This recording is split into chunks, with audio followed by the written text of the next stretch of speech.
The film we see three kids running on an island called Nantucket. The main protagonist, Hermie, with his friends Ozzy and Benji, visits a nearby house. The trio was called the Terrible Trio. The trio stares at a woman chopping wood. The narration by Hermie explains he felt a genuine connection with this woman. The woman can be seen with a man who is her husband. The husband picks up the woman, and the couple seems to be having fun. The kids watch the couple go back inside their house. Later, the trio walks around the beach and sees many couples fooling around. Ozzy says he should have tripped and touched a girl, but me says he should try talking to a girl. First, the trio talk and argue with each other. The third friend, Benji, falls behind, but catches up. The conversation turns towards virginity, and the trio starts looking through a book that explains everything about lovemaking. They stare at the images and argue a little bit more. Benji, who brought the book, is concerned his family will find out that he stole the book. Ozzy and Hermie keep going through the book and learn new words like foreplay. They stare at the images and wonder if this is all real. Ozzy again says he wants to feel a girl. The next day, the trio near the shore watches the pretty girl again with her husband, but they both seem upset because the husband is leaving to fight a war. The movie takes place during the World War. When every male has to participate in the war, the couple kiss, and the husband jumps on the boat to go and fight a war. Hermie, however, realizes his crush is going to be alone. Hermie stares at her with lust. He watches her saying goodbye to her husband. Hermie later stares at the woman's bra and underwear while his friends are playing later on the beach. The woman comes to sleep and gets a sun buff. Hermie, who instantly starts checking her out, is interrupted by his best friend saying the woman is too old for him. But then the friends start to tease Hermie and tell him to go talk to the woman.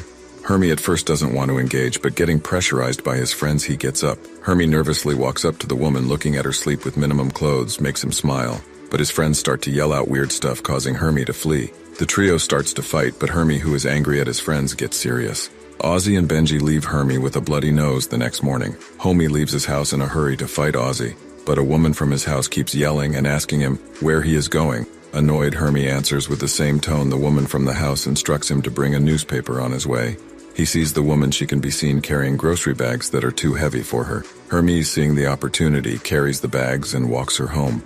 We learn her name is Dorothy. Hermie and Dorothy walk home talking about their lives when Hermie sees his two friends walking across the street.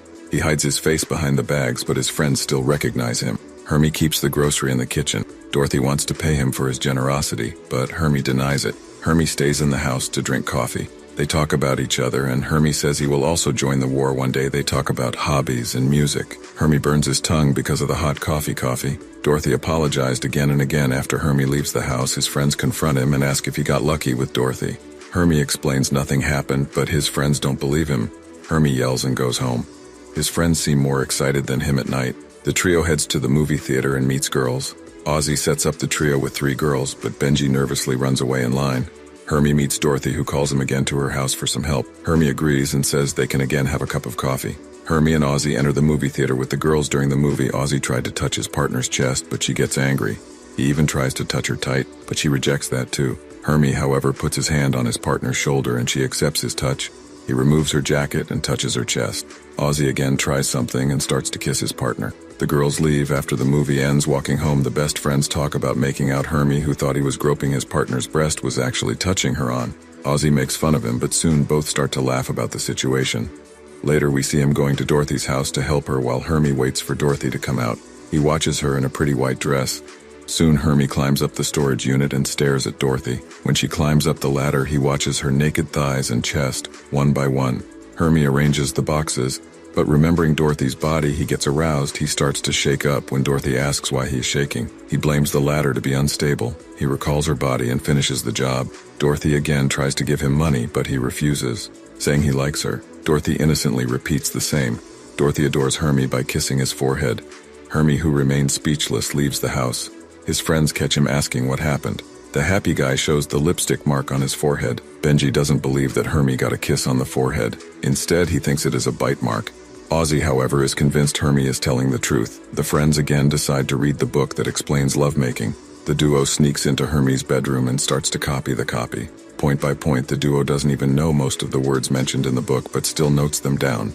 They plan to use these pointers when the time comes with a girl. Ozzy says he will need these points when he is with Dorothy. While talking, Ozzy says they have to meet the girls from the movie theater. Ozzy also explains Hermie about protection.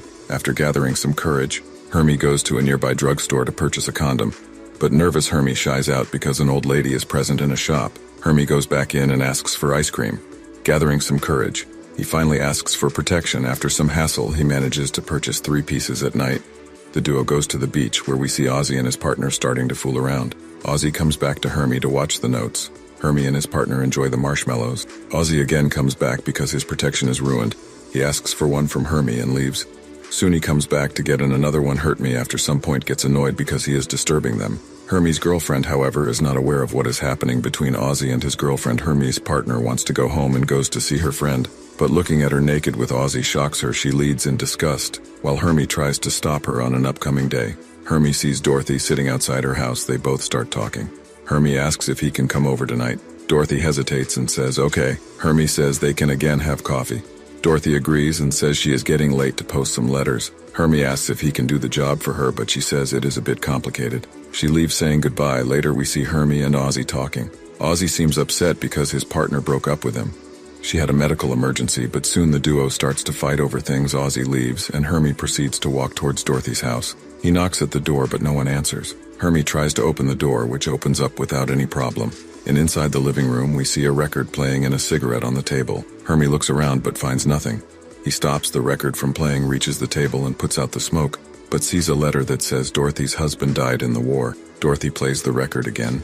Dorothy hides her tears and pretends to be okay. Hermie stands still trying to figure out what to do. Dorothy goes into the kitchen to do some work.